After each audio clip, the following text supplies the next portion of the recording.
Hello everybody, my name is Jake. It's been a while since I made a video, but today I wanted to talk about this situation with, I think this girl, now forgive me if I'm not pronouncing her name right, the best that I can possibly do, she's from the Ukraine, the best I can possibly do, I think it is Irina Zaruska. But anyway, she's a 23-year-old girl that loved animals. They said she doctored sick animals and stuff, and she wanted to become a veterinarian. And she was working at a pizza restaurant, and on her way home from work, she rode the train or the bus or whatever, and this guy killed her. He was behind her, as you can see in the picture. Over here in the red, you can see that he was behind her, and he snuck up on her with a knife and just started stabbing her in the neck. She didn't even know what was going on, and then she died from it. She succumbed to the injuries. And in the video, it didn't look like any of the other people was helping her. They just was just sitting there.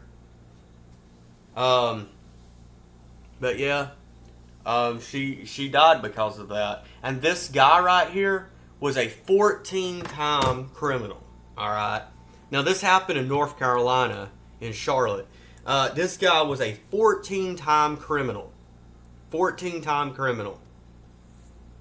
But yet he was roaming the streets, and they said he had attacked his sister before, and he had major mental problems. Even his own mother had, tried to get help with him.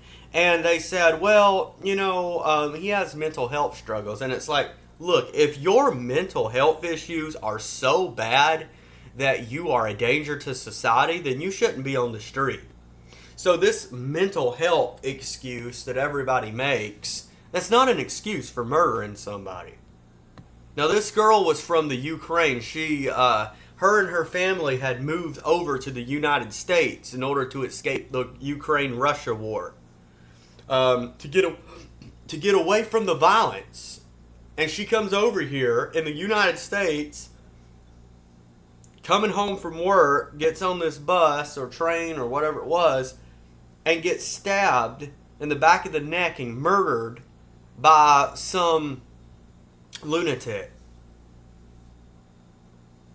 And can you believe that there are actually some black people coming on social media saying, oh, well, the only reason y'all are upset is because he was black.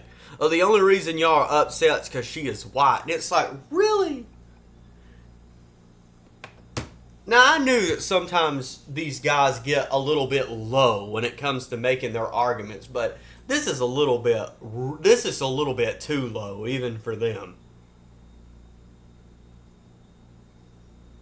This ain't got nothing to do with us being racist. This guy killed this girl because she was white. If you watch the footage, which I'm not going to show, but he says in the footage, I got that white girl after he killed her. So it goes to show you that his motivation was partially motivated by the fact she was white.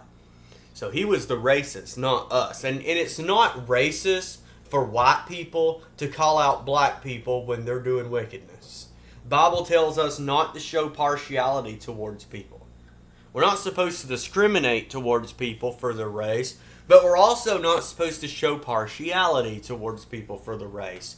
We're not going to let black people by with murdering people just because they're black, and they can play the black card and say, oh, well, you just hate me because I'm black, or you're just a racist. No. I'm not a racist at all. I'm against murderers. And if you ever care to sit down and watch my videos, you'll see that I have called out numerous white people, and I have spoken about white murderers all the time. I'm against people who break the law, especially those, when I say those, I'm against people that break the law, particularly I'm talking about those who break the laws in these gruesome ways. You know what I'm saying? Like murderers and rapists and thieves and things like that. Because obviously there are some laws that's kind of like, like somebody jaywalking or something. Like whatever, right? But the laws that actually matter, the ones where you're actually hurting people and you're doing stuff like that, obviously these people are wicked, right? And they deserve to be in prison. That's just the bottom line reality. And some people think that's a little bit too harsh, but I'd like to remind people that in the Old Testament, God, it says in the Bible that God hates the hands that shed innocent blood. And I'd like to point out that the Old Testament God is the same God as the New Testament. God bless.